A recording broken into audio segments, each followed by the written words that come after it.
All right, so for our cranky knees warm up, what we want to do is we're going to start with some soft tissue work, and a couple that I really like for knee pain and knee injuries.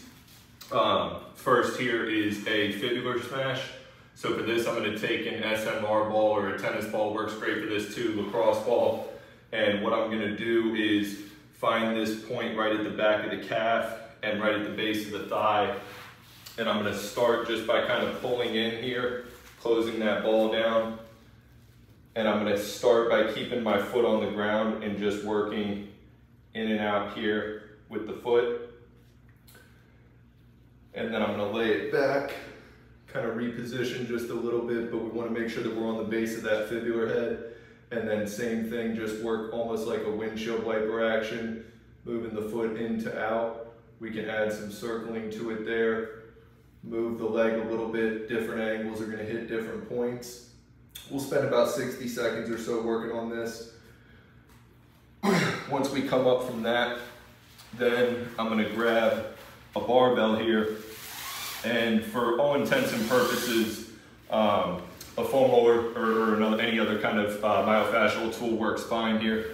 But for the quads, because this is such a dense muscular area, I do like something that's a little bit heavier. So this is kind of like a poor man's body temper here. But what we'll do with this is I'll take the barbell right to the base of the quad. And the only thing to be mindful of on this that's important is making sure that we stay off of the joint. So we don't want to go onto the kneecap at all with this, but I'll just work up and away from the joint here. And then just kind of think like smooth passes back and forth, rotate the leg a little bit, get a little bit of a different angle here, more towards the medial aspect. And this again is another one that will go for about 60 seconds on each side for. From there, we're going to go into our movement series. And for those of you who have been following our work, you know that we're big proponents of voodoo floss. For the sake of this warm-up, you don't need to have voodoo floss for this. It works just fine without it. But if you do have voodoo floss, this is where we'll go ahead and wrap on. So for our voodoo floss, we're going to start above the knee right at that VMO point. And I'm going to do a light wrap on that first wrap just to get my base. And then from here, I'm going to kind of start to anchor down. Stay light around the patella. And then kind of tighten back up once we get below the joint. And if you are somebody who has injuries on both knees, or if you're someone who has pain discomfort on both knees, you could certainly apply voodoo floss to both legs at the same time. For the sake of this video, we'll just show one side here. Tie my floss off. And all of these are just going to be reps of 10. The first one that we're going to do is just a quarter lunge, so I'm just going to step out here, quarter lunge forward, step back, quarter lunge back. We'll go 10 on that. Then I'm going to work to a modified spring ankle. So for this, I'll use something to support the hands, whether that's the wall or a rack. And we're just going to work a modified spring ankle position here to here. Shallow angles, working on finishing through the glute here, pressing down through the feet.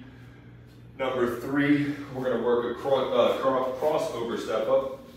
So for this, I'll typically use a box that's a little bit lower than this, closer to 6 to 8 inches. But again, for the sake of the video, this will be fine. And all we're going to do here now is work the outside foot up onto the box. Step back down.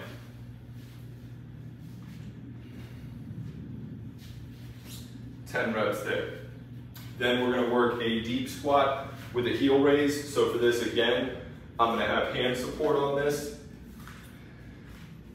I'll come down nice and low. Raise the heels. Stand tall. Squat low. Raise the heels. Stand tall. Last one here. Now I'm just going to work some light dynamics. So for this, I'm just going to do a hop to split. So for here, we're just thinking 1, 2, 3, split. 1, 2, 3, split. split. 1, 2, 3, split. And about 10 on each side is good for that as well. So once we finish up our movement series, we can take the voodoo floss back off, and we're gonna finish with one more thing with some ankle traction. So for this ankle traction here, I'm gonna start this by hooking around the cup of the heel, and then I'm gonna cross over on the front of the foot there, and then I'll use a foam roller or something to just kind of prop the foot up, and then I'm just gonna back up a little bit here, and then just kind of work some short angles, plantar flexion, dorsiflexion. If you flex too far forward, the band will slip off the foot, so we want to make sure we keep it on that track. But even though for the sake of the knee health here, we got to make sure that the ankle's moving right. So this is a good one to finish with here, and about 60 seconds on each side is perfect for this.